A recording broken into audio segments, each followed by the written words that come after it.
Hello everybody and welcome back. My name is Kari and today I am doing my February wrap-up, which is not a random number generator. Let's go find where I want to be. Alright, so the first book that I read in February was Obsidio by Kristoff and Amy Kaufman. This is the third and final book in the Illuminae Chronicles trilogy, and I gave it a 5 stars. It was fantastic, definitely better than the second book for me, and I enjoyed how all of the characters came together and what the ultimate turnout was. Also, highly recommend the audiobooks. I do own this one physically, but I have lent it to my uncle, and it is Franklin and Winston by John Meacham. This is a nonfiction about the relationship between Franklin Delano Roosevelt and Churchill. Winston Churchill. Yes, during World War II. For those of you who don't know, Franklin Churchill, oh my goodness, I'm combining. FDR was the president from 1932? 32 to 36, 36 to 40, yep, 1932 to 1945 when he died. He was the first and only president of the United States ever to be elected for 4 terms. He is the reason for the 22nd Amendment, which provides that no president can be in office or run for more than 2 terms. It's interesting. He is also the reason we have places like Red Rocks and the Civilian Conservation Corps, which is not a thing or a place, it's a group of people or an organization. But he is that reason. He's the reason we have a New Deal, had a New Deal, and the reason people are now calling it the Green New Deal, because we're very creative with our names. And Churchill was the Prime Minister during a lot of World War II, and then the beginning, I believe, or at least part of the beginning of Elizabeth II's reign over in the UK. They are 2 very powerful, very distinct personalities, and it was fascinating to read about them and how they interacted, and essentially which one did the wooing and which one was more aloof. Fun fact, FDR was apparently aloof and hid something from absolutely everybody. Churchill, on the other hand, was very open and friendly and effusive, almost. So I really enjoyed that one. I gave it 4.5. It was very dense, was my one complaint. One I bought for my cousin, the middle child, is Astrophysics for Young People by Degrassi Tyson. Yep. This is a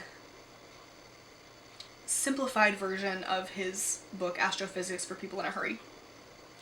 So it talks about black holes, it talks about supernovas, it talks about how the Earth began, specifically the Big Bang, because he's a scientist, and all that kind of stuff. The middle kid came to dinner one night and had a whole bunch of questions about how did the world begin, what part does God play, you know, all that kind of stuff, and so started talking about the Big Bang and how there's people who believe that science is the end-all be-all, people who believe that religion is the end-all be-all, and people like myself who believe that they can coexist because that's a thing. But I decided, as you do, and namely as I do, that I was going to go and find her a book that talked about the scientific aspects of it.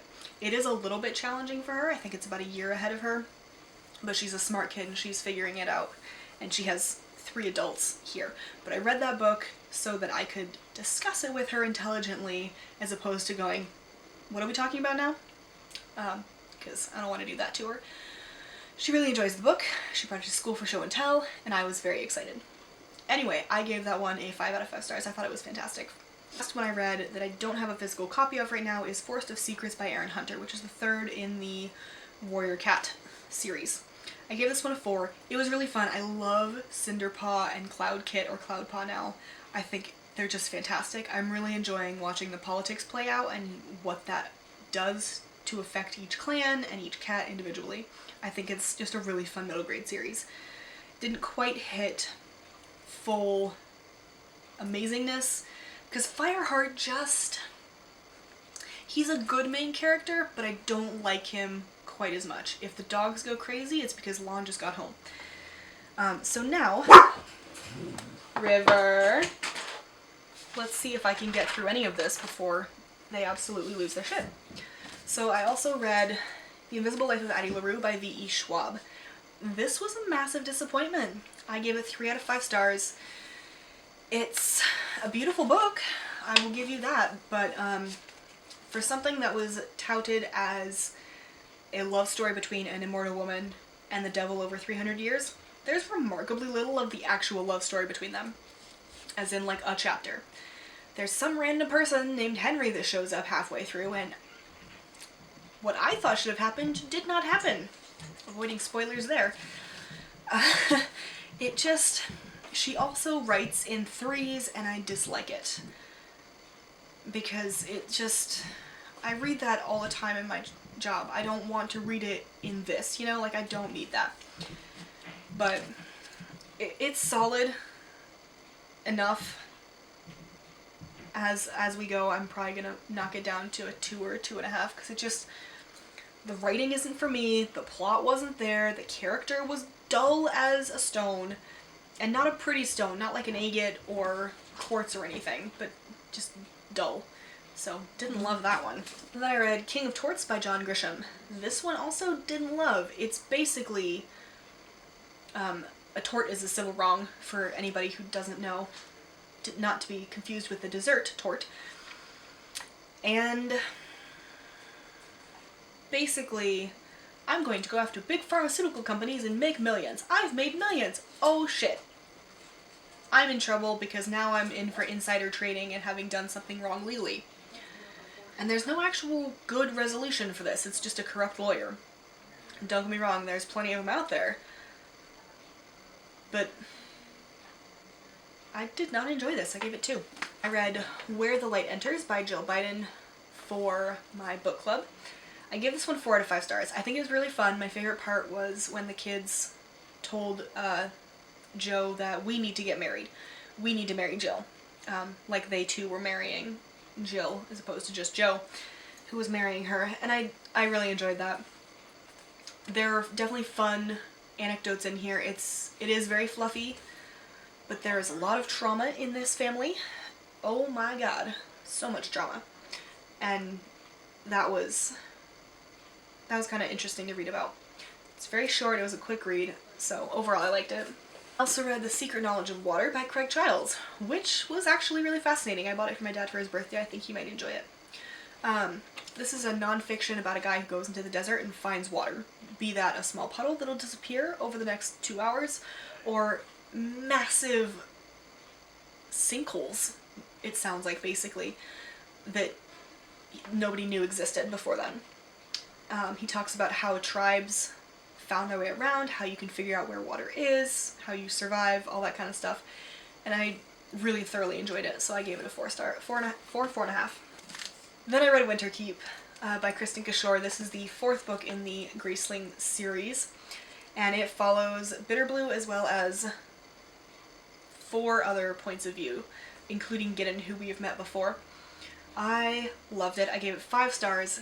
She did an amazing job of going back into this world after a decade and keeping the spirit of the characters with us and having diversity, people with darker skin and all of that, without actually, you know, shafting them or writing them like she knows the trauma.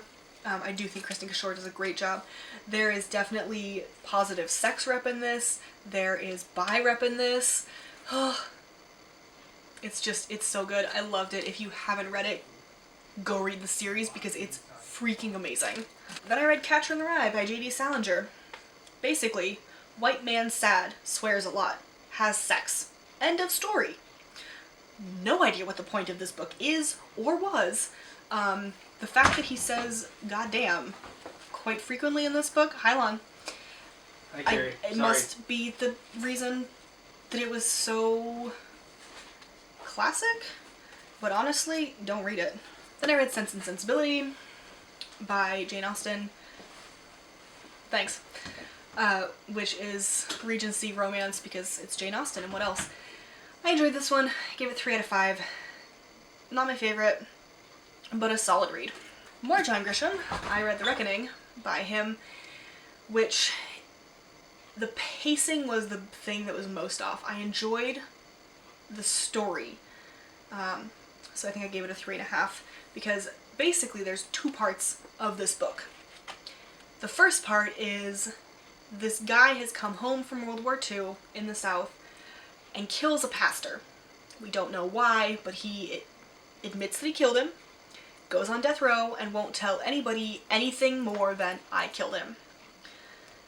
And then we have the second half of the book, which follows after that. Well, not really. It's a flashback, basically. It's a very long flashback, while this guy is on death row, I guess, of his experiences in the Bataan Peninsula during World War II. So he's fighting the Japanese. It's a little bit brutal, but as a flashback, it's very well done. I guess this is based on a true story. Also fascinating. However, I do think the pacing should have been and could have been done a lot better, and in that it shouldn't have been 200 pages of a flashback to World War II. It should have been interspersed in there better, because by the end of the flashback you come back to the family and them working through the aftermath of all of this. Then I read these 6 Julie books. I'm not really sure who they're by, but by Megan McDonald. Sorry, I did know that. I enjoyed these. I think I gave them between 3 and 4 stars, so overall a 3.5. They follow Julie in 1976, and her best friend Ivy, who is of Chinese descent and lives in Chinatown. And Julie, at the beginning of this, her parents have divorced, and so Julie and her sister and her mom move across town to live above her mom's business. I also read Svqr by Mary Beard. Very dense, but very knowledgeable. Stops about 200 CE after having started basically with Romulus and Remus. I'm realizing I'm saying basically a lot in this video. I apologize. Anyway, excellent book. I gave it a 4. Yeah, 4. Again, it was dense and I wasn't always clear on the timelines, which was my biggest problem. And because all the names are very similar, she did very well in distinguishing them. So maybe part of that is user error, but it was hard to keep track of all of them because all of them go with Caesar and Augustus and Gaius, and it's just... It's like the British monarchy, right? There are more than 4 names out there, I promise. Thank God Meghan and Harry did not name their child Henry, Edward, James, any of those. Not that there's anything wrong with those names, it's just the British monarchy needed to, branch out. I also read In Cold Blood by Truman Capote, which is a nonfiction about a murder in Holcomb, Kansas in 1959. So he's reconstructing the murder and the investigation that led to the capture, trial, and execution of the killers. I enjoyed this one a little bit less. True crime's not really my thing, but I will be recommending it to a friend of mine. I think it was well written, I think it was well done, but it was confusing, and so I gave it a 3. And then the last John Grisham I read was The Rooster Bar, by him, obviously. This is basically 3 kids who drop out of law school and decide to start up a firm, so they're doing unauthorized practice of law, which, by the way, is a thing. And it goes from there. Also not my favorite. It's a 3 out of 5 stars for me. I think it's fun to see the imagination of doing UPL or unauthorized practice of law, but beyond that, I didn't really have anything fun. I also read The Blood Heir by Emilio and Zhao, which is a fantasy set in sort of Russia, Mongolia-ish feeling area. And our main character, Anna, is the princess. Her father was killed and she was blamed, so she went on the run. She's trying to figure out who killed her father and why and, take revenge. Gotta love a good revenge story. I enjoyed this one. It was not quite what I wanted, but it was still really good, so I gave it a 4 out of 4. 4 out of 5. And the last one that I read, I listened to the audiobook, which is excellent, Canterbury Tales by Geoffrey Chaucer. I remember reading at least one of them, one of the stories in high school for my British literature class, and then we had to write our own, which I loved. So I've always wanted to go back and read them, and I will go back and reread this in physical copy because I think I'll get more out of it. However, even listening to the audiobook where I didn't necessarily have the context of the spelling to get it, because that's how I get a lot of context clues, it was still very funny and a great glimpse into, I want to say this is 14th century England as they go on a pilgrimage to Canterbury. Somehow I read 23 books this month. God only knows how, because it's February. What the heck? Anyway, those are the books I read in February. All 23 of them, somehow. I hope you enjoyed, and I will see you in my next video. Bye.